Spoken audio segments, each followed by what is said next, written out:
Good afternoon, ladies and gentlemen. Gyle here, and welcome back to the Forged Alliance Forever promotional series. Got a ladder match for you guys and gals today. Aren't you excited? Of course you are, I can hear you say.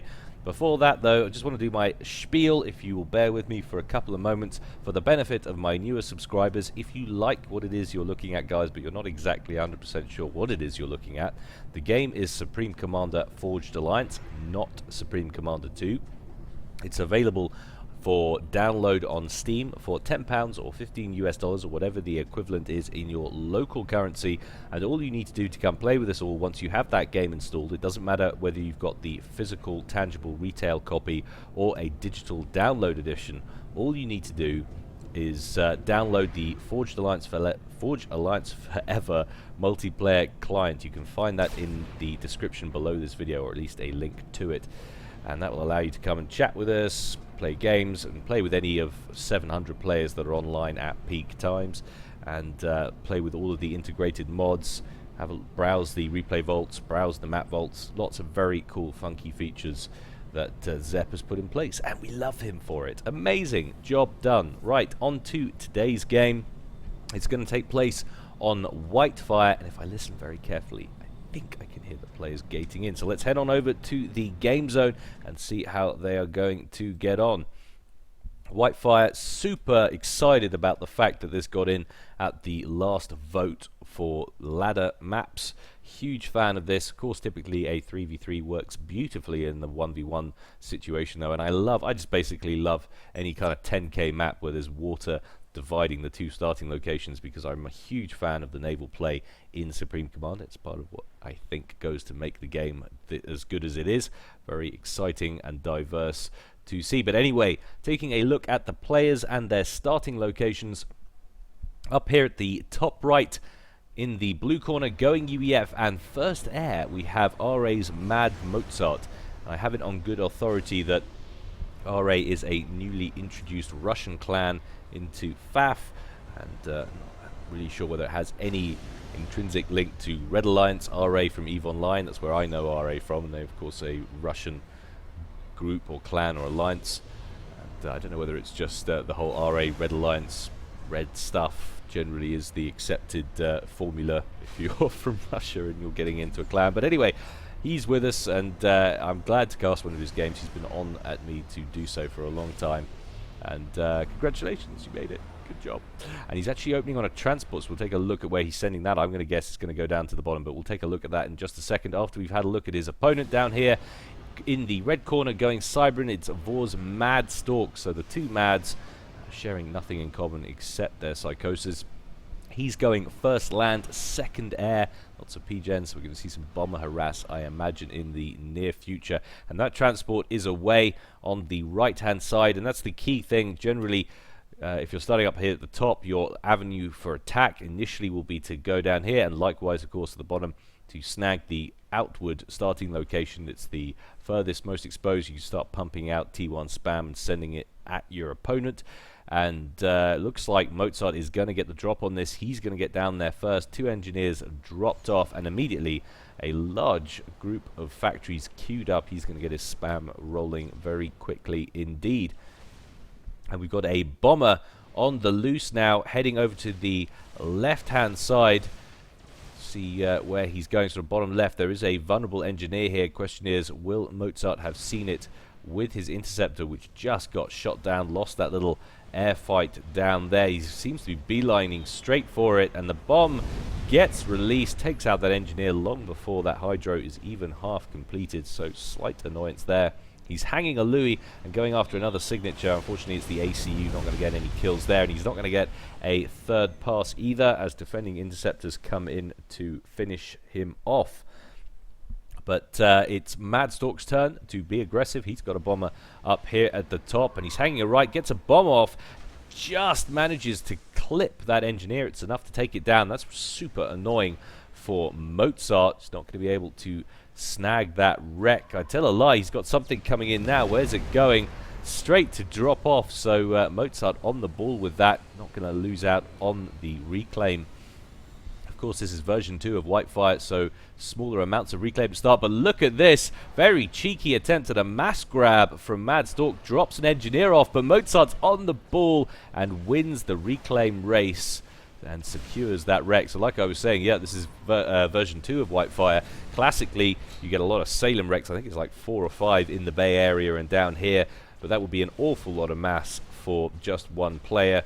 So I think the 2 T3 Aeon wrecks, the Aeon naval factories, are more than sufficient to get these players going, and that is why it was altered. But look at this. So both of these guys making plays as they should for the corners, and Madstalk's made landfall with 3 engineers, but he's behind the curve. Look how much stranger danger there is for him down here. Mozart has got 4 factories in play. A 5th one is half finished. A little bit of harassment going on from one of his bombers. He's got to be really careful. He's not going to get too much done, I don't think. There's a lot of archers now in this mix. He's only going to get a couple of passes at best. Takes out a nice group of 3 or so units with that bomb, but he gets snapped out of the sky. We're seeing some subs now being sent up from Stork. Nice early sub play, probably trying to deny any early navy from Mozart, but he's a little bit late for that. Mozart's got 3 factories online, a 4th one being built. There's no way he's going to be able to stop that navy from going into play. But look at this, T2 navy already for Stork. We'll see if that comes a cropper for him later in terms of mass and energy expenditure, or if that wins him the game. Navy, of course, incredibly crucial on this map, but Salem's such a good unit, one of my favorite Cybran units. They totally disregard the fact that they're a naval unit, sprout legs and go for a wander and just wreck everything. And now first little engagements with the T1 on Stork's side of the map, and he's vastly outnumbered. Large groups of troops for Mozart now bottlenecking up on this side. We've got 6 factories online for Mozart, and at the very least he is denying Stork from 7-8 mass points potentially, getting his hands on that kind of business. But up here we've got Mozart's ACU, and he's anticipating this play that you would expect. He's moved his ACU right out to the far left. He's going to try and deal with those groups of Mantis as they come in. Meanwhile, down here at the bottom, Madstalk is happy to bring his ACU onto land to defend. Doesn't want any unnecessary run-bys into his base. He's already got an autogun in place. They're just being quickly fabbed up by these NGs. Going to get another one in play as well, securing this right flank of his base. I like that play. Never a bad idea. But all the time, troops are massing from Mozart on this bottom edge. There's a hell of a lot of them now. And it's good consistency as well. Mix of strikers, lobos, and archers. Not an easy thing to take out going any one strategy. A few subs coming in as well.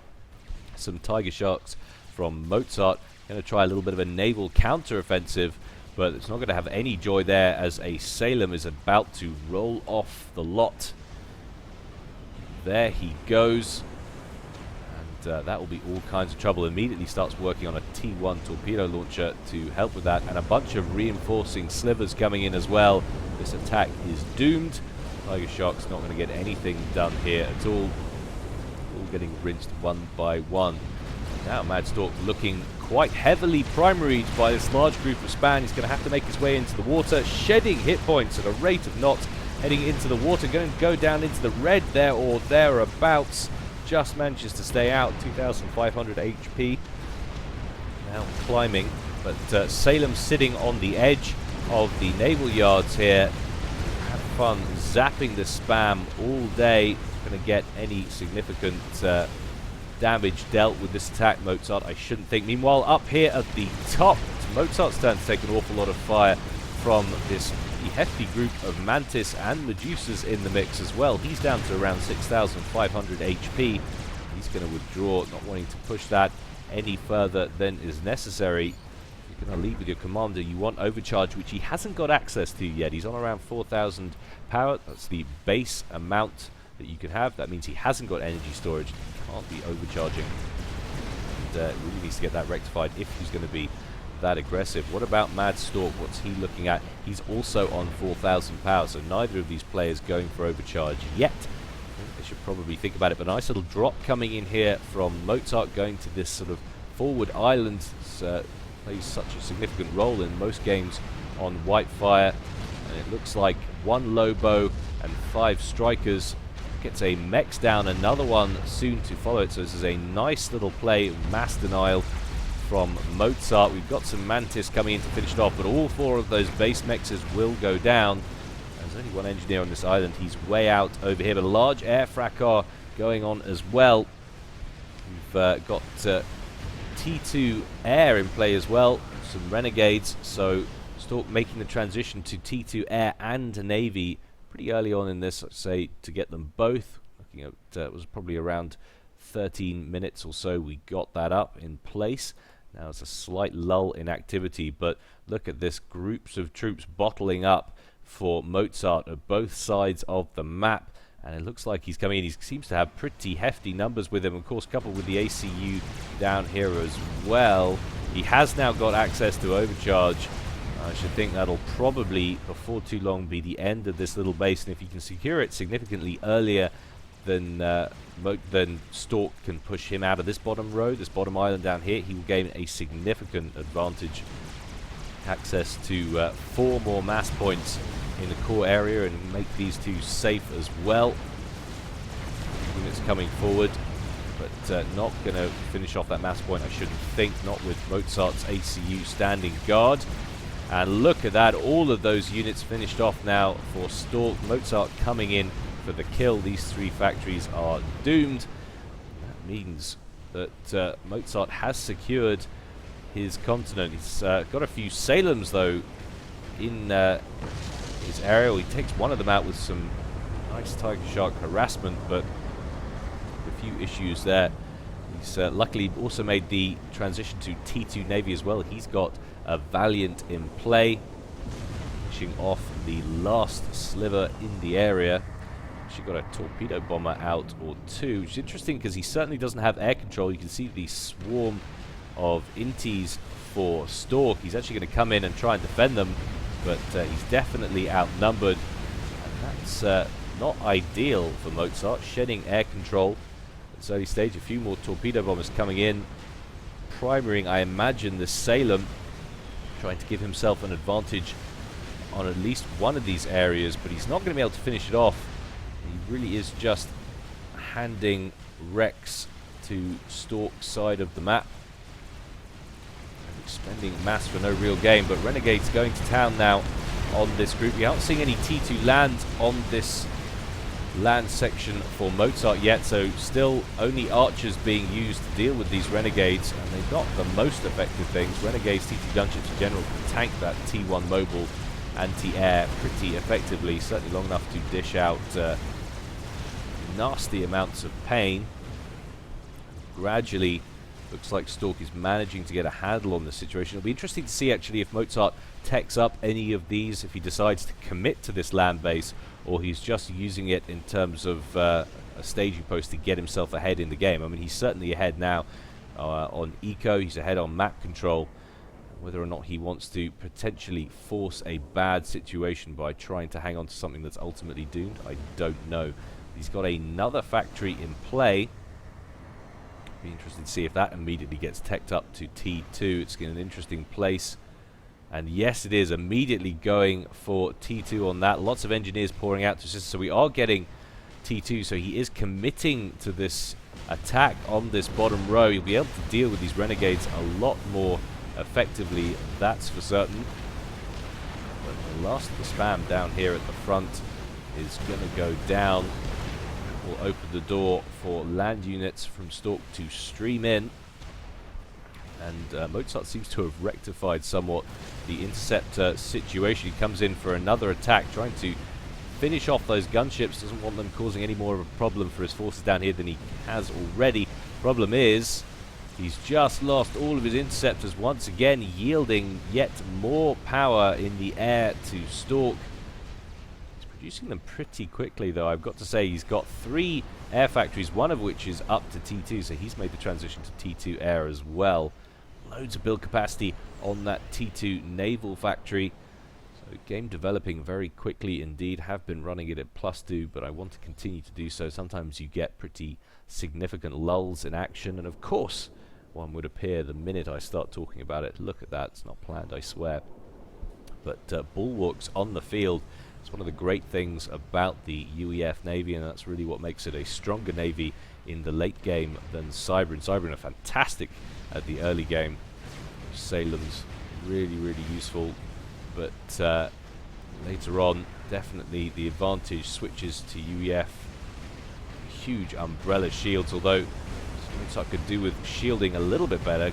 Gets his boats back in to cover those Valiants. Another air engagement, but another one that he's just not going to win. He's continuously handing air victories over to Mad Stork and depositing, of course, yet more wrecks in the sea in relatively safe territory for Stork to harvest. I'd be quite interested to see how they're doing on reclaim. 18,000 for Stork, Mozart's on 19k, so Mozart is ahead on reclaim, but of course now Stork has a significant advantage in the amount of reclaim available to him because of all of the engagements happening on that side of the map. But now we've got a whole bunch of Riptides crossing over from Mozart, going to pick up one mechs as they travel across this island. Another one immediately vulnerable, but a whole bunch of Renegades, loads of Renegades in, going to finish those off, no problemo. Of course, there's no interceptors left to help defend them, so nice counter there to hand.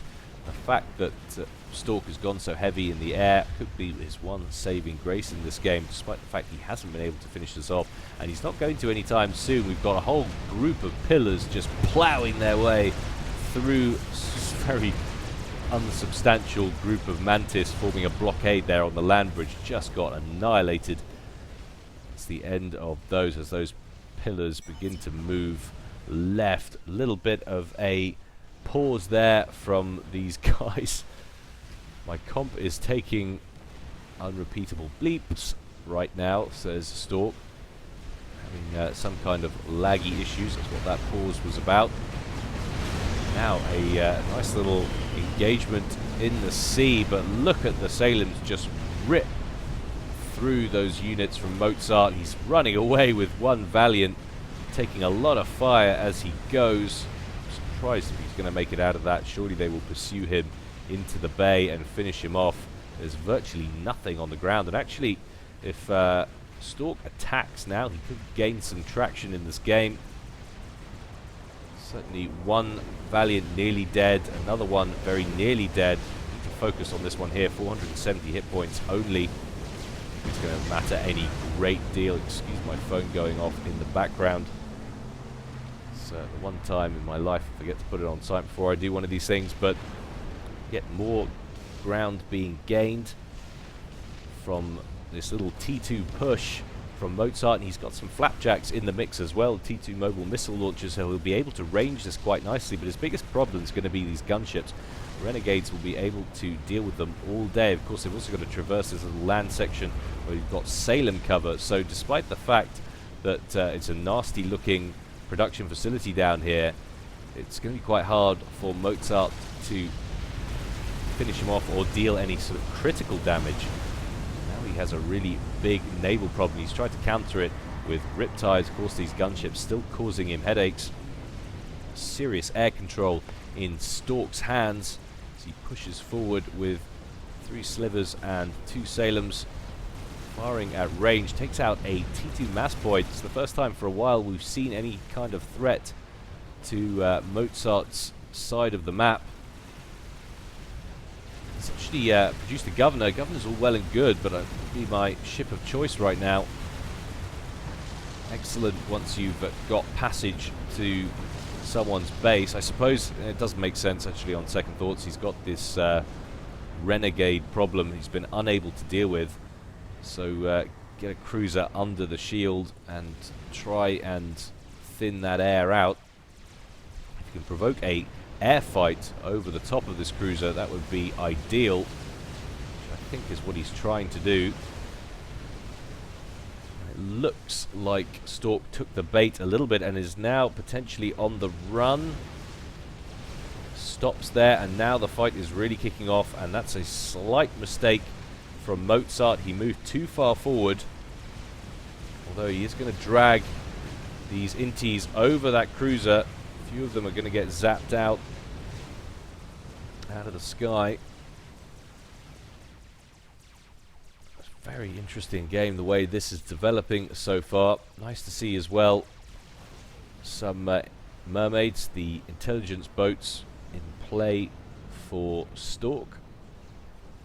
Very underutilized in the lower tiers of this game. Lots of build capacity around this. Still no upgrade to T3 or anything like that. We're still going to stick with the Salems down here for Stork. And still no T3 upgrade as well for Mozart. So tech not moving forward in the naval game just yet, but we've got an upgrade to T3 happening just as I go looking for it. It's always nice to see. So going to be seeing ASFs on the field, I'd imagine, before too long. How about down here? Still no upgrade in the air for Stork, so there will be a tech deficit in the air in favor of Mozart, and I like that play. He's had real issues with the air for the last 10 minutes or so as we pass the 30-minute mark in this game. A little bit of an engagement up here, but it's not going to cause Mozart any problems. He's still wandering around with his ACU. Instantly reconstitutes that. Taking a look at the ecos. Mad Stork looking to be ahead, or is he reclaiming? No, he's actually ahead. So despite being behind on map control, actually it's because Mozart is bottlenecking on power really badly. So that is affecting his mass income. He has lost these 4 mass points down here, and in fact he's yielding this side. He knows he can't really hang on to it. Doesn't want to unnecessarily, all of these engineers that have been produced recently reclaiming these factories. He is pulling out. Might as well get a move on, and I think that's probably a wise decision. Everything down here is getting far too hairy. You expend too much mass on trying to hold on to a base that you can't hold on to down here. You're going to lose ultimately, especially as your opponent gets stronger, techs up, maybe gets to T3 or something, starts hanging galaxies off the coast. What are you going to do? You're never going to hold on to it. And so that is the decision. But Salem's coming forward to this group of units, very ill-advisedly placed on the edge of the ground, although they're going after the mexes at first. Then they're going to start work on those units as they sprout legs, think about going for a wander, but taking a lot of fire. This Salem in the middle, shedding hit points, might even go down to this T1 spam, but they have managed to take out all but one of these mass points, and that's just a testament to the range on those guys. That's why they are so good. They have such excellent range. And finally, at minute 33, Stork has dominion over this bottom right-hand side. That has to be a sigh of relief. Retreating, and it's interesting how this game has been turned on its head. Mozart now looking quite heavily under pressure. He really hasn't been all game.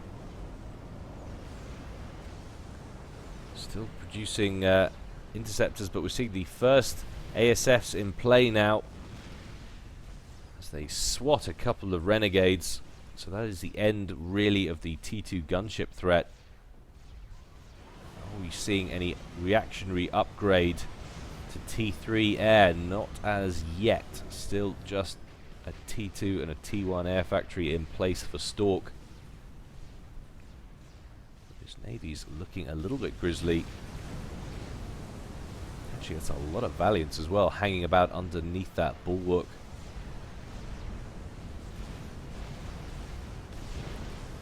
T2 mass point going to go down for Mozart. That is not ideal at all. He definitely seems to be behind now, and that's considering that Stork is bottlenecking power.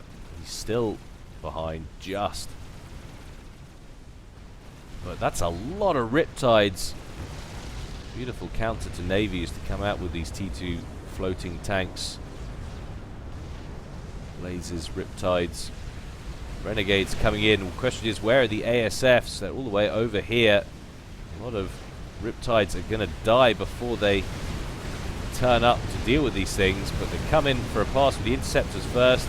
ASFs follow in after. Slow that down to normal speed so we can get a handle on what's actually happening in this. Bulwark shield collapses, too much air fire, just always a killer for shields. And that looks like a significant air advantage, as you would expect from the tech differential between these two players. Significant air advantage now to Mozart. Lots of planes falling out of the sky. Oh, I don't know, there's still a lot of interceptors out there for Stork. They are thinning bit by bit. All of the ASFs more or less still alive.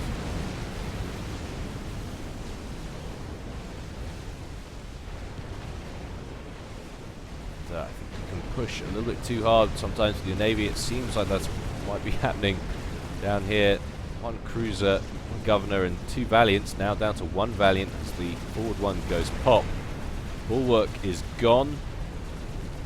Second Valiant down. Reinforcements coming in, but Riptides have breached through and there's a lot of build capacity about to go down. And that will slow up production of Salems into this game dramatically. We've only had sort of a few more Salems already in play. Might have been able to gun down these Riptides before they got in, but almost all of that build capacity is down and out. Down goes Mermaid, the intelligence boat. 2 engineers survive from all of that. Nasty attack indeed, and yet more Riptides still alive on the forward island. Gonna take out all 4 mass points. Potentially this factory as well. Although they are being pursued, they're going to continue on to try and cause more damage. We've got an ambassador, a strap bomber out for Mozart. Question is, what's his target? 100% sure as yet. ASF's flying cover for him.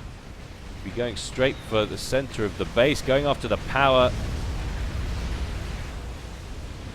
Don't know where that impacted, don't know what it went after.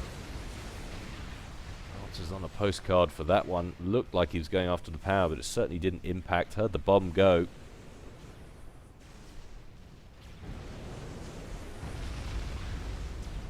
Just one very nicely placed Governor popping inties as they fly in overhead.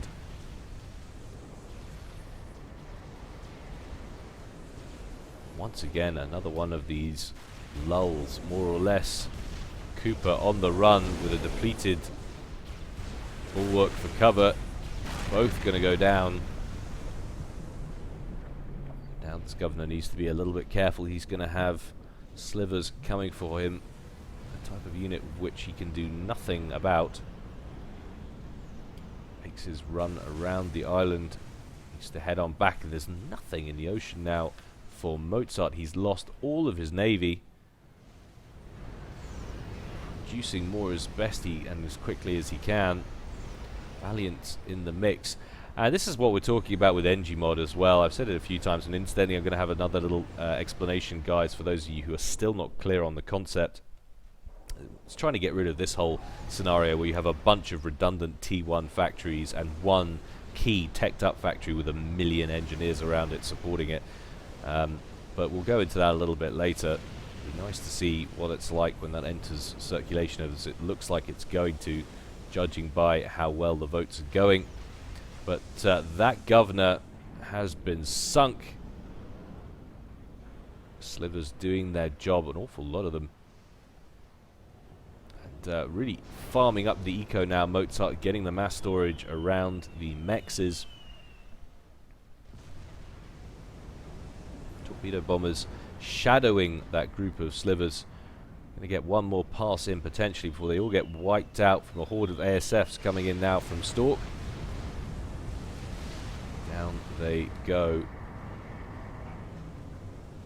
Thing that torpedo bombers are cheap. That's for certain. The tide's over on the right hand side, still trying to head south. Trying to make some kind of breach. But look, 2 more ambassadors wailing away on Stork's base. I think managed to get that much done. There's a couple of T2 power generator wrecks in the middle here, so he's going on a mass campaign of power denial for Stork. Wants to slow up any kind of upgrade progression, which is totally understandable. But he's going to have trouble. There's a fusion very nearly finished. Certainly Stork is on the breadline in terms of power, but he's soon to be pretty well sorted, I think.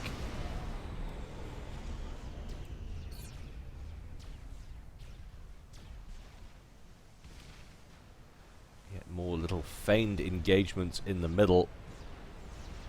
Larger group of Navy now reassembled. This time more heavily comprised of Coopers, trying to counteract those subs a little bit.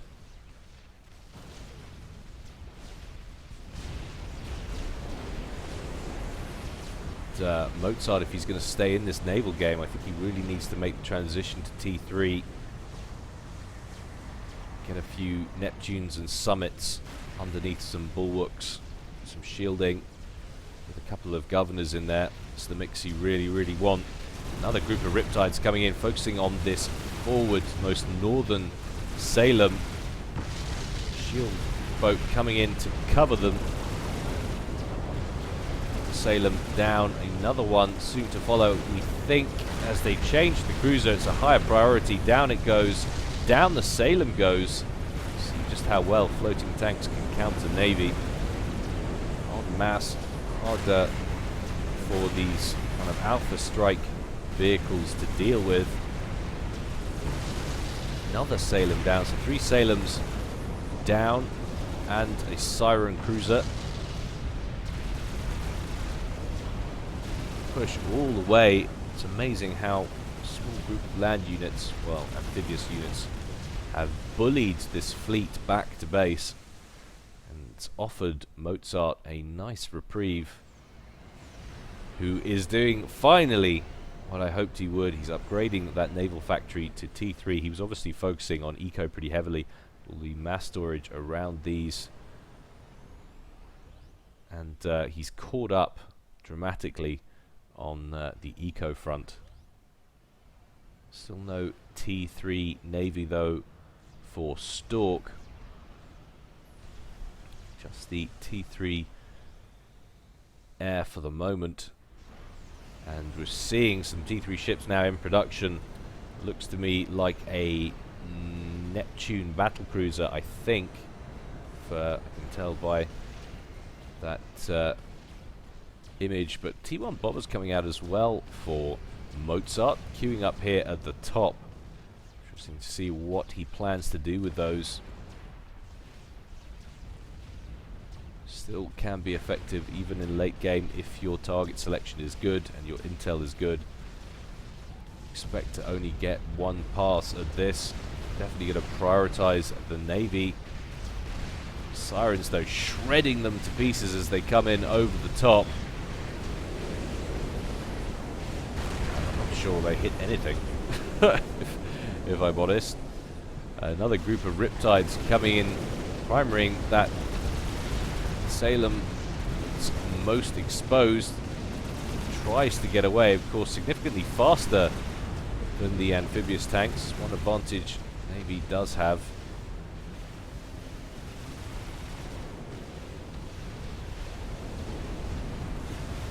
Units, few engineers coming out from Mozart, trying to get their hands on some of the mass.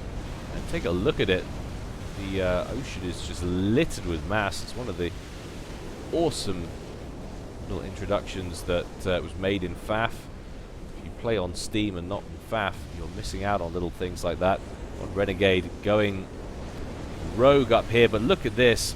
March of the Salems, but they're having to turn around because they're very concerned about this Neptune. It was a Neptune, now under shield coverage.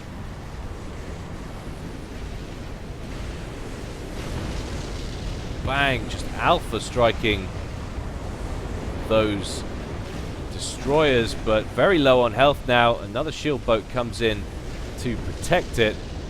I love those beams. Just 1,500 hit points. taking a lot of fire. Doesn't want to lose it. Got to keep it moving.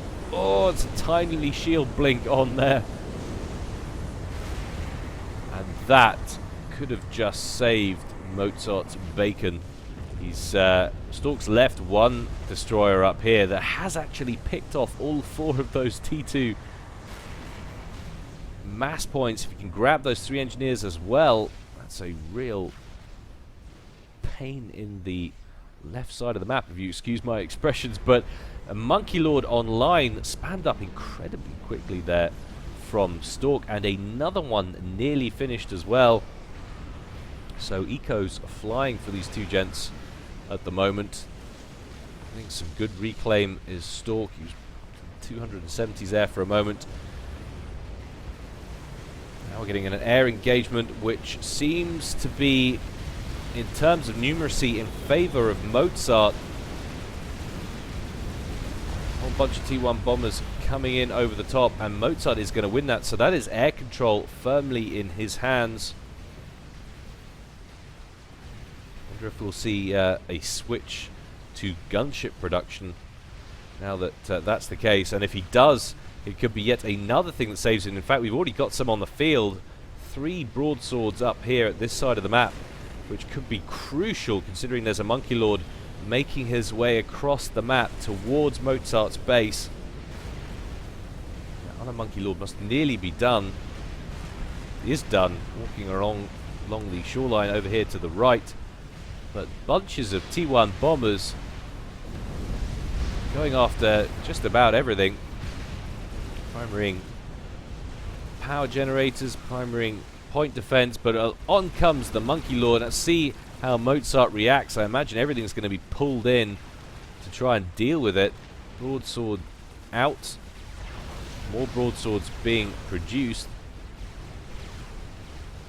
Monkey Lords are cheap and they do a lot of damage, but they're pretty thin on HB compared to one of the other experimentals. Stork is moving it into the water, but I think he realizes that that is too shallow. He's not going to get any coverage there from those broadswords. There's no protection to be had, and it doesn't change until you get right out here. T1 bombers and broadswords coming in. You can see him exclaiming in chat, saying, what is going on? Why is he not underwater? It's just too shallow in the Bay Area. What one of the things I love about Whitefire, one of the many things, it's no safe path. Just because you've got water surrounding this island, there's no way to just hide your experimentals once you've made it this far in the water and expect to get cover. But now we've got another Neptune battlecruiser, but that promptly gets wiped out. But so many broadswords in the sky, no siren cruisers to deal that vital anti-air damage to get rid of those broadswords, and not enough ASFs in the area to contend with the swarm that Mozart's got. Stork does make a pass, takes out a few of them, but not going to get the job done. Monkey Lord chilling down here. Mozart saying he was very surprised by that Monkey Lord. He'd be even more surprised if another one had come from a different direction, but alas, not to be. And once again, Monkey Lord coming on shore unnecessarily, poking the top of his craft outside. I guess he feels like he needs the anti-air on it. He hasn't got anything really to deal with these broadswords. He brings out a siren cruiser, of course, but that just gets alphaed straight away. Nothing he can do it. Another one coming off the conveyor belt. Finally, he has some ASFs to come in and make a pass. They're only going to get 1 or 2 passes, I think. Still vastly outnumbered. And still, I like the use of the T1 bombers from Mozart. Still putting those T1 factories to good use.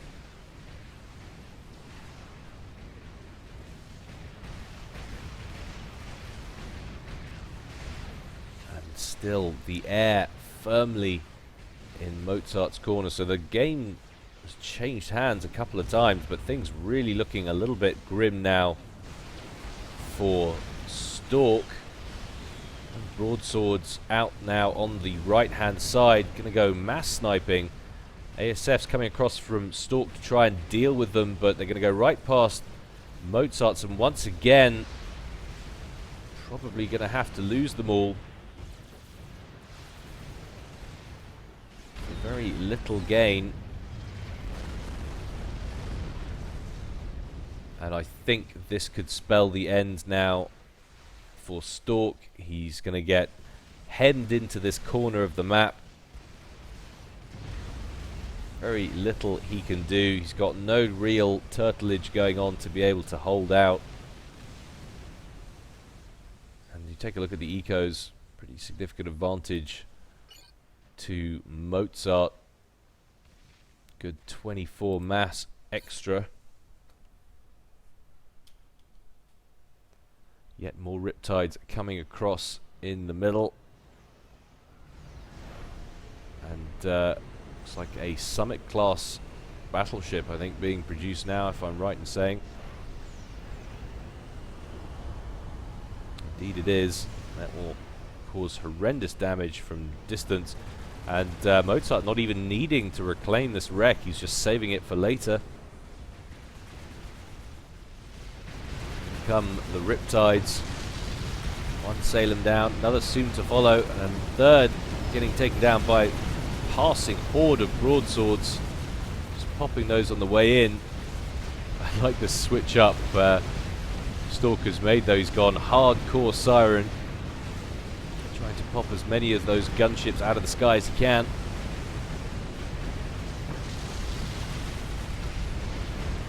But once again, just comprehensively thinned out.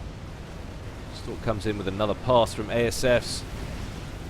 Takes out most of them. I think he might just be able to finish these broadswords off. It's just costing Mozart nothing each time because he's constantly winning the victories in the air, because what ASF's Stork does produce has to go into killing the broadswords.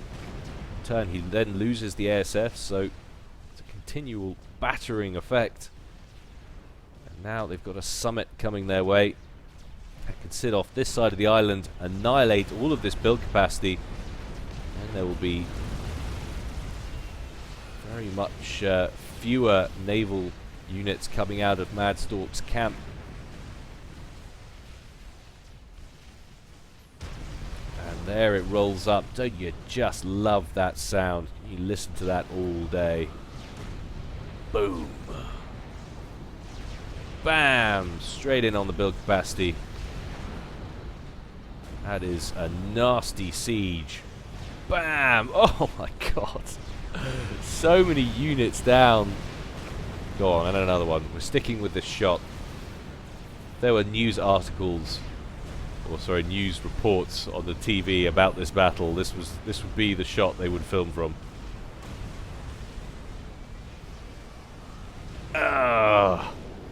Mass casualties. And it's like another Neptune battlecruiser in the background as well. You can see him just firing on those Salems. The other side of the bay takes him down, takes one of them down. It's a monumentally good shot, if I do say so myself. Doesn't that sound very up myself? I'm not like myself, I promise. But things not looking good at all for Mad Stork. To his credit, he's still in this at 59 minutes, so it's a long old game. Been so into this one I hadn't noticed the time. A little bit of reclaim going on now for Mad Stork from that deceased Monkey Lord. How's he looking at reclaim? 58,000 against Mozart's 78,000. Significant advantage there.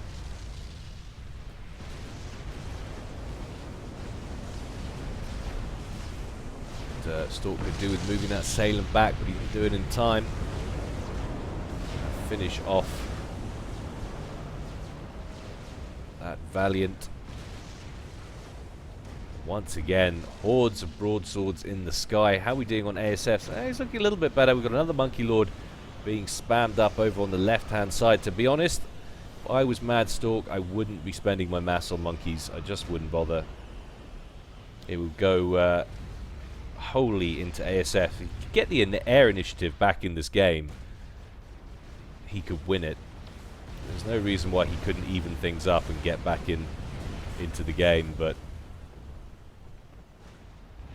the amount of broadswords and ASFs in the sky for Mozart looking a little bit scary.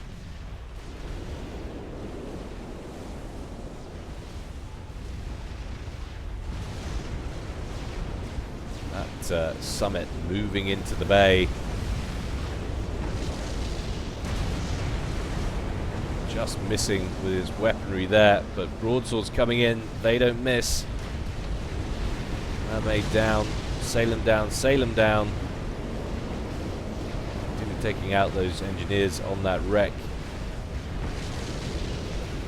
It does get popped. I do love the battleships in this game, especially the Summit. Not always a UEF fanboy, but there are certain units, and that is one of them. Now, Stork's main base under serious threat, going for this rear power generator that would leave Stork with just one T3. He's anticipating this. He's already spamming up some more over the other side, out of reach, while he figures out some way to deal with this Summit that's on 112 kills, and he promptly calls out the GG. He knows he's done. He's lost all of this on the right hand side. Broadswords just too strong. Oh, he had his air accidentally turned off for a while. Yeah, well, that'll do it. And it really has been his downfall in this game. It's the lack of air. Summit plows away.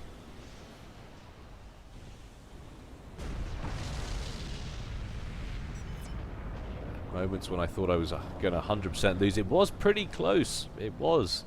The last 20-25 minutes have been all Mozart, but before that come the broadswords. Going to go straight after that Monkey Lord. Might as well stay on it, to be honest, and Madstork promptly Control K's his commander and hands the victory over to Mozart. Very entertaining game. Always love me a Whitefire. Hope you guys enjoyed it too. As always, guys, more to come in the future, but in the meantime, stay well and stay safe. This is Gyle signing out.